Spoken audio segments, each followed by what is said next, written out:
Congratulations on the win, Coach. Dominant win, 7-1 over your first SEC opponent of the season. You also had an extra day of preparation. How'd you prepare? Well, we just kind of shortened our preparation for the next team. So with the double midweek of practice, we just try to get better at playing UCF baseball. So we got 2 other days, with Monday being the off day. We really mostly focused on ourselves and treated this just like we would anybody else. Just really pleased with the effort the guys gave. Obviously, the start by Matt Salzer was outstanding, and then everybody that came out of that bullpen competed their butt off. And Diamez Ross with a really good catch. Antonio Jimenez with 2 above-average plays to really take hits away. And then we make every other defensive play. And the hit by Sonny in the first inning, the 2-out double, was huge. And then to get some separation in the middle was even bigger. Yeah, I was going to say, how did Salzer look to you making his first start? He was aggressive. He was in control of his own emotions, in control of everything happening out there. That was probably an inning more than we had thought we were trying to get out of him just with the full bullpen. Nothing against Matt, but we got everybody down in that stable ready to rock. But he was in control of it, and I thought he got better and better and better as he was going. And then we get to that pitch count where it needed to be. So. You mentioned Diamez Ross and his defense tonight.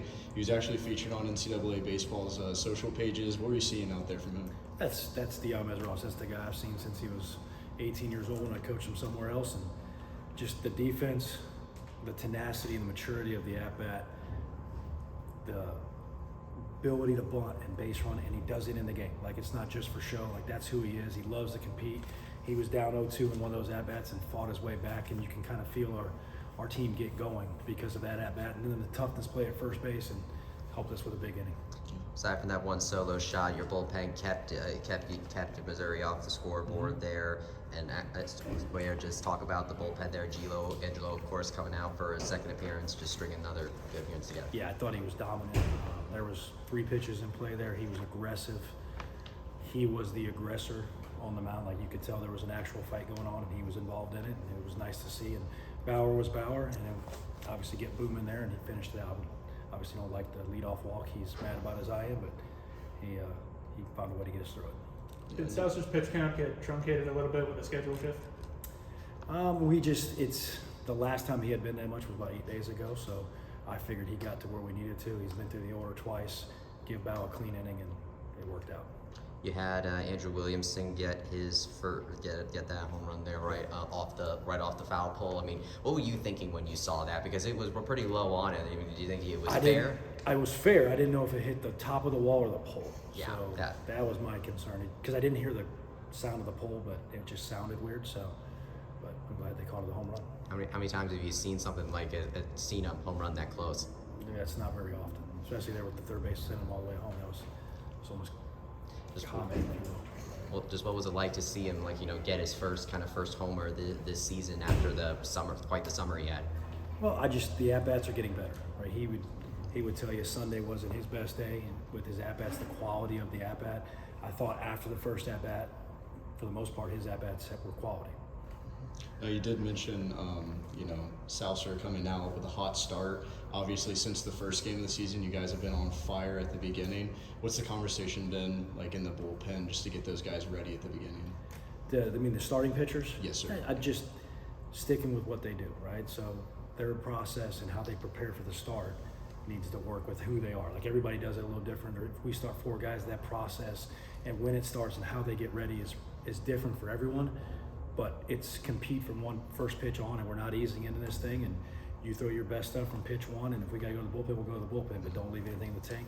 And that's what I thought Matt did. Like, Matt was in trouble, not really trouble, but there was some traffic there in the first inning. He pitched through it. Traffic again, I think, in the second, pitched through it, and then a good third inning, good fourth inning, and turned it over. 3 of Missouri's 4 hits, including that solo shot, came from center fielder Caden Peer. Just what were you noticing him at the bat there? What do you hope your pitchers learn from facing a batter like that? Oh, that's what middle of the order bats in the SEC look like. That guy's, he can handle it. You can't pitch him the same way 2 times in a row. I told Coach Jackson, like, that's a really good middle of the order they have, and when they get a little healthier and that lineup starts to lengthen out, they're going to be trouble for somebody. Now, you talked on it a little bit at the beginning, but 4 straight games for your guys. I mean, what's going on like in the clubhouse, just talking wise, with 4 straight games on your plate? Yeah, I think I felt when they came to the park today, they were prepared.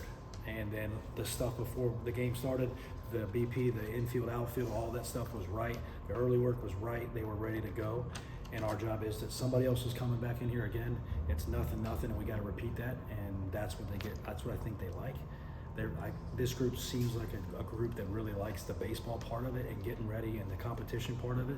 And we just got to continue to grow that.